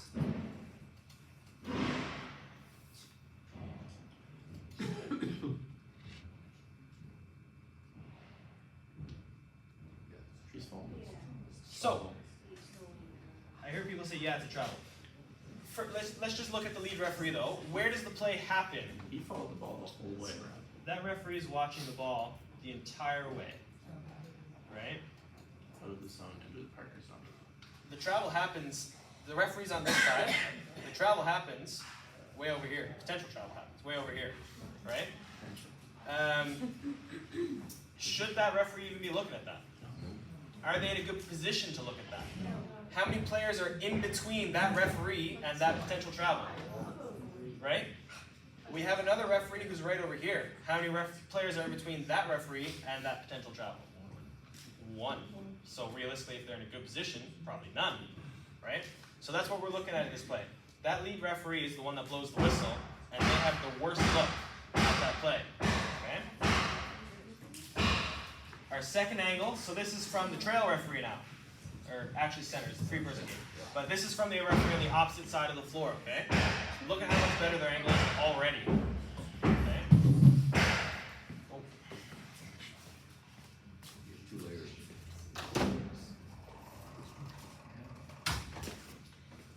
So, we see the play now from the center referee's perspective. What do we notice from that perspective? Play it again. Yeah. What do we notice? Dribble, gather, he's got a great look at it. He sees, who sees the start, middle, and finish of that play? Is it the lead or is it the other referee? The other referee, right? The lead sees the end of the play only, right? The end of the play only. When we only see the end of the play, we have no idea what happened in the start and the middle. With respect to travel calls, the start and middle is where is the gather, right? And that's the biggest question that we have to ask when we're looking at travels. When does the player gather the ball? Can the lead referee, from their angle, see when the offensive player gathered the ball? No. Absolutely not, no. There's every other player on the floor is between them and the ball at that point in time, right? Plus the player with the ball was in the way too. Plus the player with the ball. You can't see through the player. You can't see through a player, exactly. Whereas this center referee, from this angle that we just see, is looking right at it. It's right in their lap, right?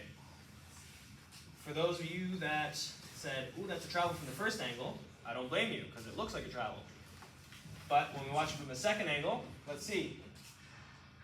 Gather on the right, step on the left. He only takes one step. He still has a step to spare. And we call the travel on him. Right? So that's what we're talking about with positioning an open angle. The referee in the lead position, yes, they might be in a good position as a lead referee, but they don't have an open angle on that play, and they should not be refereeing that play. They should trust their partner, that their partner has an open angle and is in good position and sees the play, right? It's a gather on the right, a step through on the left, and then he passes. He still has another step that he could take if he wants to, but we call the travel. Okay? So we see how different angles look different and how we need to do different things when we're different parts of the floor. Because when we saw the play from the first angle, everyone was like, oh yeah, it's a travel. But then when we actually see the play from a position where you can actually see what happens, we should all be able to agree that it's not a travel. Okay? Still frame breakdown. So right away, left side is the center referee, right side is the lead referee. Look at how much better that angle is than that. There's 1, 2, 3, 4, 5, plus the player with the ball. There's nobody. Okay? Still frame breakdown. So the gather is on the right foot, assuming they call that the gather. Can we see the gather? No. 1, 2, 3 players in between us and the ball. So no, we can't see the gather.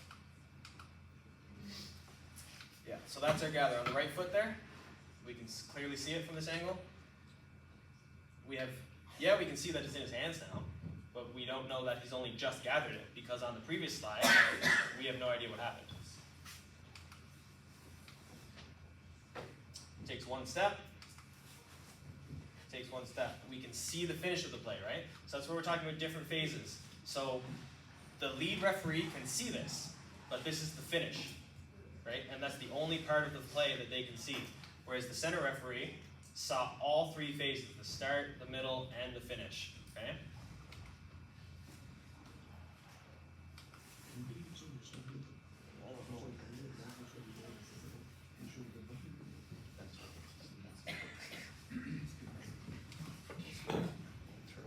Open angle versus closed angle. So you've heard me say it already tonight. Open angle is this one here.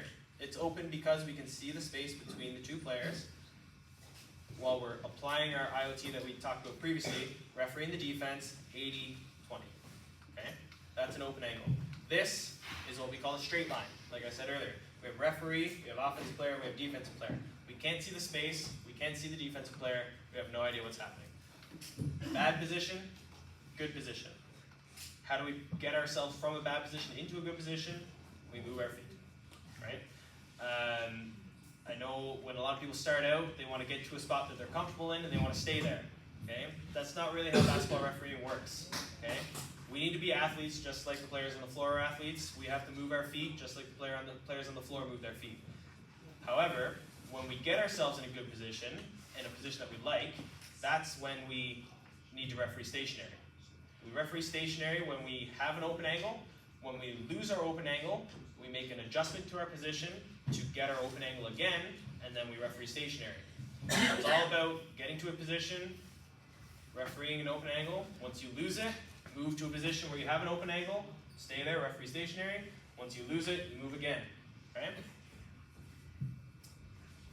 So again, with the open angle, see the space between the offensive and the defensive player, seeing how and where the contact may occur, and refereeing the defense. Closed angle means that you cannot see the space, you cannot see how and where the contact happens, and it makes it impossible to referee. Okay? So we're going to talk about the position adjusting now. So we're going to play a video, and we're going to look at their position adjusting to maintain their open angles.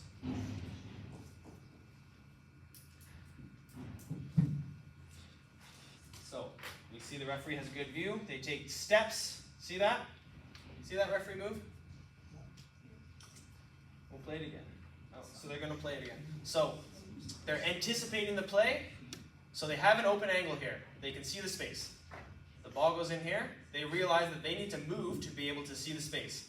Because they move, they can see the space, and they correctly call a foul, right? 2 points of contact is not allowed. Steve Seidel. Canadian. So we see the defensive player is making illegal contact to the offensive player, and correctly calls, the referee correctly calls a foul. Called it on himself. He did, yeah. And that's what you love as a referee, when a player says, yeah, that was me. It doesn't happen very often. They have 2 whistles on that play?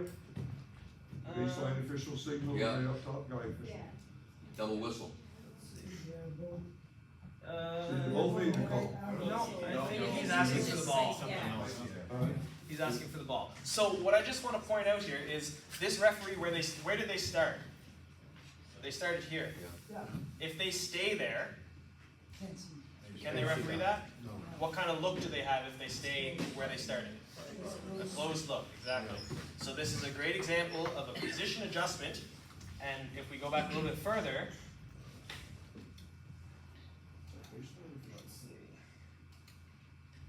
if we go back to here, they have an open angle on this play, right? So they don't need to move, right? If we have an open angle, we stay, because we can see what we're refereeing.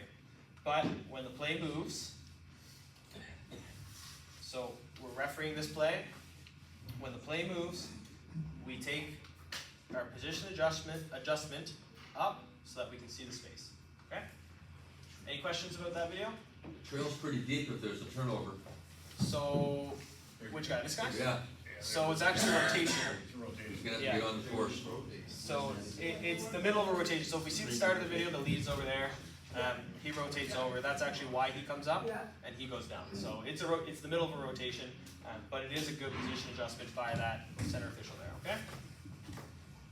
I believe these concepts can be used in two-person or three-person Two-person or officials. It three-person. doesn't like, and if there's just two of us, we can still move with a purpose, look for open angles. This is a great example. Let's say that this third referee is not there. Let's talk about it in two-person terms. Okay.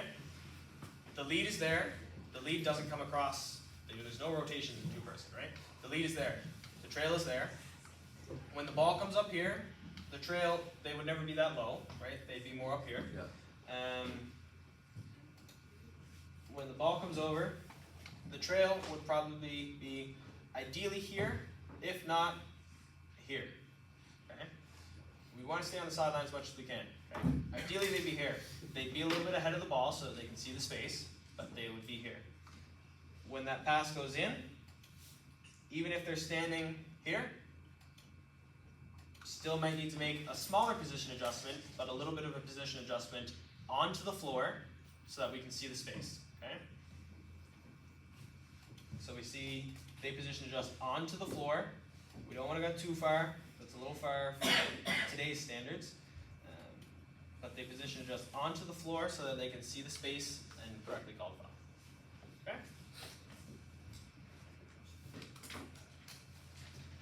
Field of vision.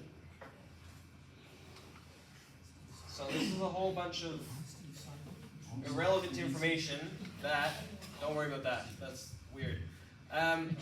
We see the best out of the center of our field of vision. So our field of vision has a lot of degrees in our field of vision that we can see. We see the best straight forward, okay? But we do also have some peripheral vision that we have, okay? That's what that's talking about. So visual acuity, so how well we see things, decreases as objects move farther away from the center of our field of vision, okay? So taking that knowledge, we want to put ourselves in a position where the players are as close to the center of our field of vision as we can, okay?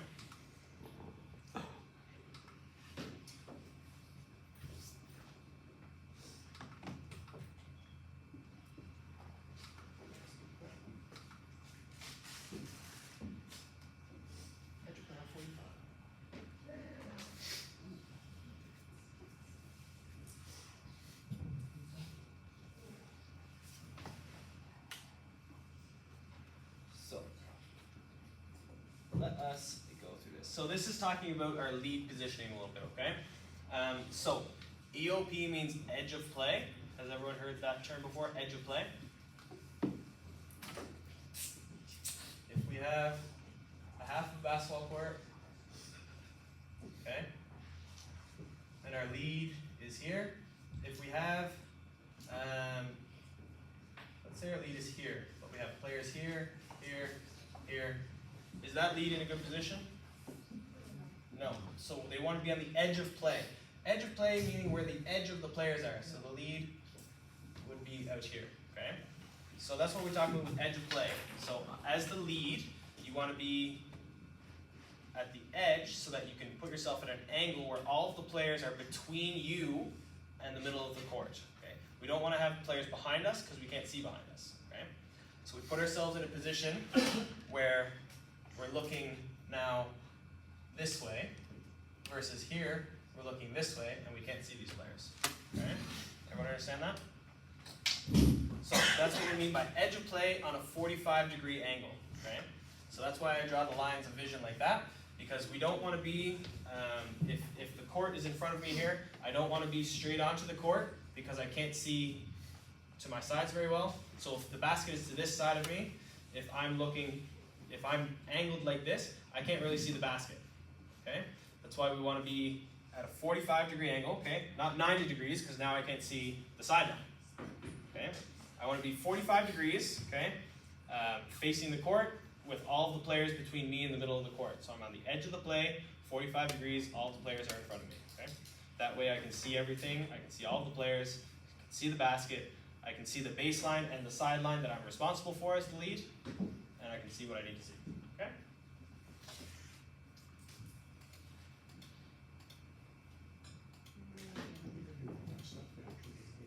So, we see here what I just talked about. If you're at perpendicular, if you're parallel to the sideline, we can't see a whole lot, we can't see all of that box, right? But if we watch the animation go, and if they move to the edge of the play on a 45-degree angle, like that, see how we didn't change the size of that triangle, but we got the entire blue square inside that triangle, okay? So that's what we're talking about with our positioning as lead. We want to be on the edge of the play, okay? So if these are players, we want to be on the edge of the play at a 45-degree angle into the court so that we can see all of them, okay? So, and again, that is the same thing, okay? So this is our basic setup in two-person. We have a lead and we have a trail on the opposite side. They're both at 45 degrees, and we want to do what we call box the players in. So all 10 players on the court should be in between the two referees, okay? They're both on the edge of play, so the lead is on the edge of play, the trail is on the edge of the play. We're utilizing our 45-degree angle, so we're not 90 degrees, we're 45 degrees. Same thing here, we should be 45 degrees into the court. And we have an all-encompassing field of vision, okay? FOV is field of vision, so because we're at 45 degrees, our field of vision is showing us the entire court. In our two-man, though, this is a little bit more confusing. I'm on the trail, and I'm following the ball, and it goes down below the baseline, and the lead's gonna get it. I will change my shoulder position from here to here to let him know that I'm now, as he looks at his diagonal, that I'm now looking down. That's one thing that we were taught to do, right? We were taught to do that, correct? This is contrary to that, in the two-man. I don't think that you should drastically change your body like that, okay? I think, you know, we break the court up into our 6 zones. But you still swivel your head at 45 and have your shoulders at 90. Yeah, so I think this is much higher level knowledge than what we're talking about tonight, but so if we have a trail here, we have the ball here, so all of this is the trail's responsibility, right? That's what we're talking about. There, and there. That's the trail's responsibility. These two are the lead's responsibility. This is two-man. Yep, this is two-man. Ball goes down below, if the ball's So the ball below goes, the foul line on the far side. free throw line extended, below that on the far side. The lead should know that that is their responsibility. Yeah. So once the trail sees that the lead is now looking at that, Yeah. if you see that the lead is not looking at that, you have no need to signal to the lead that you're not looking at it anymore, because you've seen that the lead is looking at it, right? If you check in with your partner and see that they're now refereeing the ball, we don't need to turn our body like that. What happens if we have this, we turn our body, so now we have this, and then someone gets punched right there,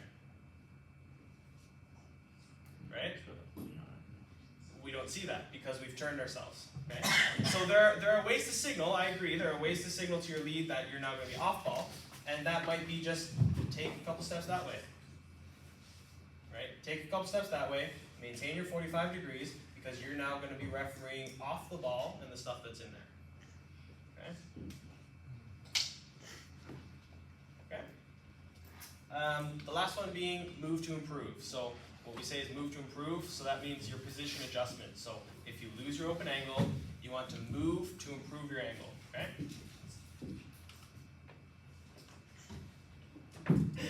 Trail basic transition, we're coming up, we're behind the play, we're 45 degrees, we want to keep a little bit of distance from the play, and we want to be able to see ahead of the play. So it's pretty just standard, coming up the play, we're looking ahead of the ball, and we're staying behind it, okay? The reason we don't want to go ahead of the ball is because what happens if there's a steal here, and it goes that way, and we're caught way up here, we have no idea what happens at the basket if there's any foul situations, okay? So that's why we want to stay behind the ball as trapped. Principles of our position or open angle: anticipate where you need to be, move to the right spot and establish the open angle, adjust to maintain the open angle, always move with a purpose, and don't leave an open look. So that's the biggest one. Don't leave an open look, okay? And go where you need to go. So I know that the rule book has positions and laid out where you're supposed to be, but if there's a play where you need to be in a spot to see something, go to that spot to see that thing, okay?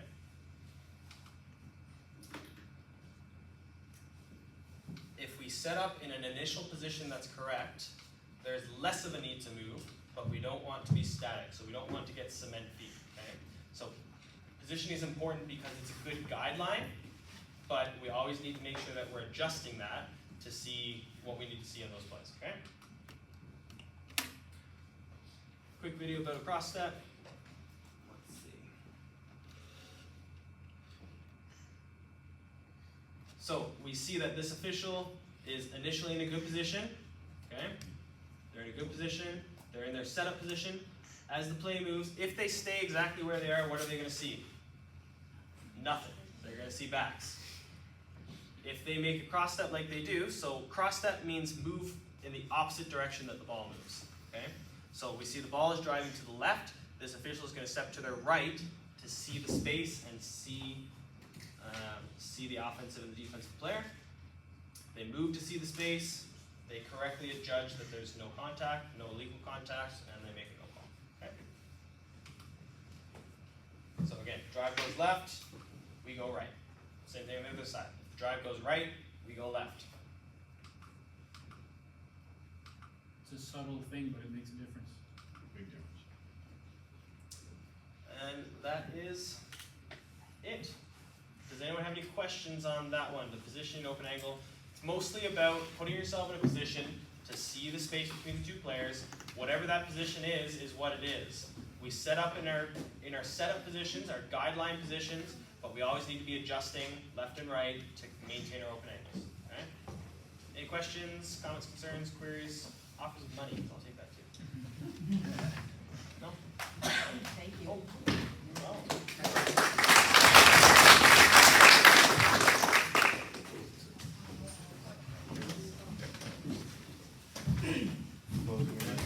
No, we've had a long night already.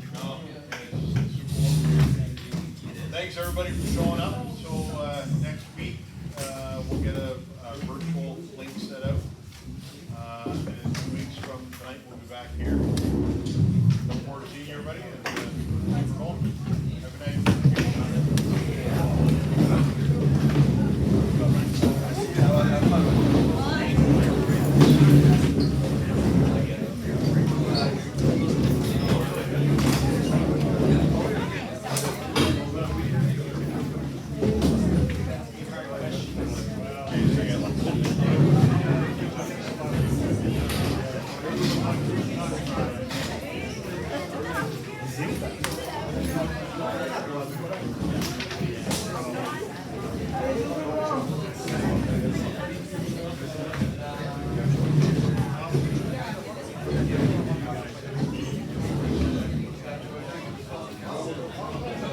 Boss, how you doing?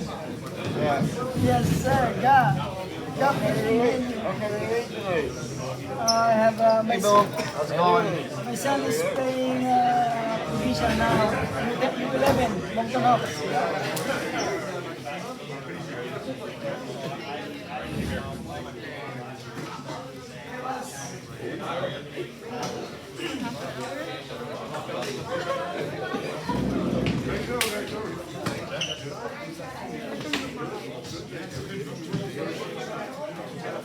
Odyssey, is your basketball place?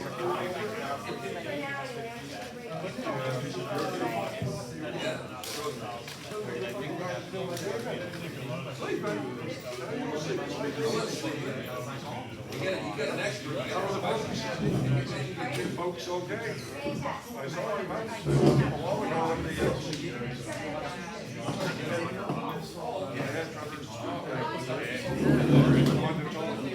I saw one of them.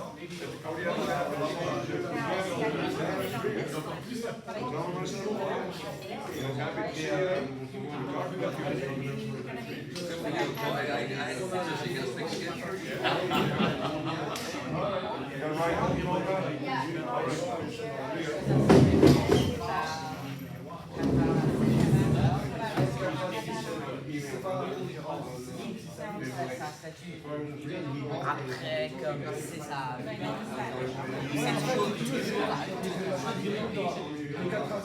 So it's funny that what I learned from Ça, ça serait le prendre maintenant. early on, I was contact. You were very good at not calling all contact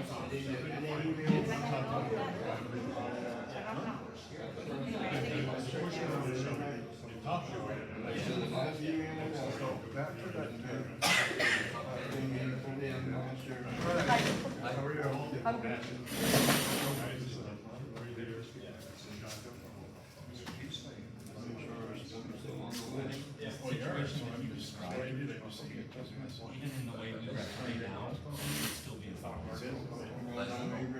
The situation that you described should be a foul. But what you're saying is that's not the case, which I would say is they're not doing too well.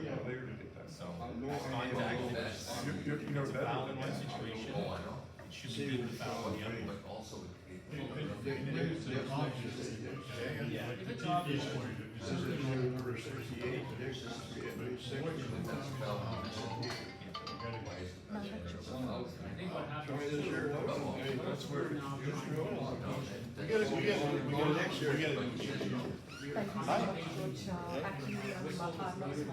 Okay. Looks like we've only called it because Oh, no, don't worry about that. No, no. He's good. Yeah, So you'll be sending any worksheets of this, yeah, so we're gonna send, because you know, he's a kid, right? no, I know, and